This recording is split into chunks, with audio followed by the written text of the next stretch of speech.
आज शिवसेना पक्षाच्या वतीनं आम्ही सर्व आमदारांच्या सोबत माननीय नामदार महाराष्ट्राचे मुख्यमंत्री देवेंद्रजी फडणवीस यांची भेट घेतलेली आहे। आपण जाणता की मुंबईमध्ये अनेक झोपडपट्ट्या या केंद्र शासनाच्या जमिनीवर आहेत। मग ते रेल्वेतली असेल, बीपीटी असेल, ॲटॉमिक एनर्जी असेल, डिफेन्स असेल। मध्यंतरी वरुण सरदेसाई स्वतः दिल्लीमध्ये डिफेन्स मिनिस्टरना भेटायला आले, संरक्षण मंत्र्यांना याच विषयावर आले होते आणि त्यांचं पुनर्वसन पण होत नाही आणि पुनर्विकास पण होत नाही। पुनर्वसनाचा प्रश्न जेव्हा येतो की अचानक बीपीटी एक नोटीस काढते आणि सांगते ह्या झोपड्या आता पाडायच्या आहेत आम्हाला, ताबडतोब झोपड्या पाडल्या जातात, पण ती माणसं सारी रस्त्यावर येतात। आणि खरं तर राज्य सरकारनं 2000 पूर्वीच्या झोपड्या या नियमित केल्यात, 2000 नंतरच्या सुद्धा पुनर्वसन करताना काही वेगळ्या अटी शर्ती टाकल्यात। त्या 2000 पूर्वीच्या झोपडपट्ट्या ज्यांच्याकडे कागदपत्रे सगळे पुरावे त्याही तोडल्या जातात। आणि म्हणून मी सातत्यानं लोकसभेत हा प्रश्न मांडत असे आणि यावेळी लक्षात आलं की या संदर्भात केंद्र शासनाचा एक सर्वांगांना स्पर्श करणारा निर्णय होण्याची गरज आहे आणि तो होता लँड पॉलिसीबद्दलचा, जमिनीच्या विनियमनाच्या संदर्भातला निर्णय घेणं आवश्यक होतं।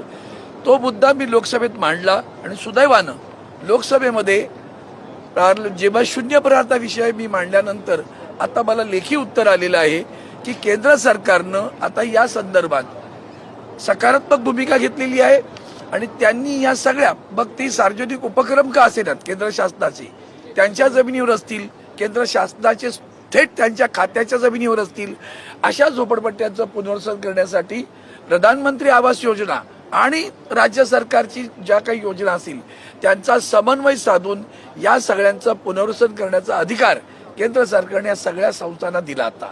आणि त्याचं पत्र मी स्वतः आज माननीय मुख्यमंत्र्यांना दिलंय आणि माननीय मुख्यमंत्र्यांना विनंती केली की आम्ही मुंबईतले खास करून जे आमदार आहेत त्यांचा हा मोठा गंभीर प्रश्न आहे, जनतेचा प्रश्न आहे। या संदर्भात आपण स्वतः लक्ष घालून मांडा आणि या ज्या संस्था आहेत, म्हणजे उदाहरण मुंबई पोर्ट्स असेल, ॲटॉमिक एनर्जी असेल, संरक्षण खात्याचे असतील, रेल्वेच्या खात्याचे असतील, या सगळ्या अधिकाऱ्यांना बोलवून, केंद्रीय सार्वजनिक बांधकाम खात्याचे विभागाचे असतील त्यांना बोलवून घ्या आणि या संदर्भात एक कायमस्वरूपी निर्णय घेण्याची गरज आहे। सकारात्मक भूमिका केंद्र सरकारनं घेतलेली आहे। आता या जवळ्यांना सुरक्षित करा। दरम्यान आणखीन एक विनंती आहे की आता हे पत्र आल्यानंतर तरी निदान या सगळ्या संस्थांनी कारवाई करणं थांबवलं पाहिजे, कारण आता जर पुनर्वसनाचं काय पत्र आलेलं तुम्हाला आहे, तुम्ही त्या संदर्भात काय करता हे सांगणं आवश्यक आहे। पण मध्येच कोणाला तरी नोटीस येते आणि ह्या झोपड्या पाडा, त्या झोपड्या पाडा, ते न पाडता या सगळ्यांचं पुनर्वसन करावं। यातलं आणखीन एक वैशिष्ट्य आहे, म्हणजे 2000 पूर्वीवर आहेत कोणी असू द्या त्यांचं सगळ्यांचं पुनर्वसन करायचं आहे, कारण माननीय पंतप्रधानांनी प्रत्येकास पक्का घर 2022 पूर्वी देऊ असं म्हटलं आणि तरी सुद्धा ते प्रयत्नशील आहेत। त्या प्रयत्नात हे सगळे खोडा घालतात, त्याच्यामुळे आता हा निर्णय झाला आणि त्यांचं जे स्वप्न आहे की पक्का घर सगळ्यांना देण्याचं, ते साकार करण्यासाठी माननीय मुख्यमंत्र्यांनी पुढाकार घेऊन सर्व आमदारांना, मुंबईच्या खासदारांना बोलवून घ्या आणि या संदर्भातल्या संबंधित अधिकाऱ्यांना बोलवून हा प्रश्न मार्गी लावावा अशी विनंती आज माननीय मुख्यमंत्र्यांना मी केली। त्यावेळेला सन्माननीय वरुण सरदेसाई, सचिन अय्यर, आमचे आणखीन आमदार, बरेचसे आमदार होते, त्या बाळानर मुंबईचे आमदार आहेत, संजीव पोतनीस आहेत, आणखी संजय राऊत आहेत, सुनील राऊत आहेत, सगळ्यांना मिळून हे पत्र आम्ही आज दिलेलं आहे। ते आज त्यांना, मग महेश सावंत होते,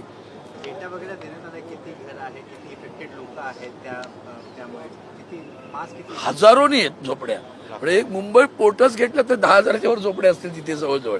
आपण जाणता आमच्या परळला MD कॉलेजच्या समोर ॲटॉमिक एनर्जीवर आहे, माननीय यांच्या वरुण सरदेसाई संरक्षण खात्याच्या जमिनीवर प्रचंड झोपड्या आहेत, मुंबई विमानतळावर आहेत, वरळीत सुद्धा बीपीटीच्या जागेवर झोपडपट्ट्या आहेत। या सगळ्या झोपडपट्ट्यांचं पुनर्वसन करण्यासाठी आता सकारात्मक राज्य सरकारनं पाऊल उचलण्याची गरज आहे आणि ते प्रत्येक वेगळं उचलण्यापेक्षा माननीय मुख्यमंत्र्यांनी याच्यात पुढाकार घेतला तर तो प्रश्न व्यवस्थित मार्गी लागेल असा विश्वास वाटतो।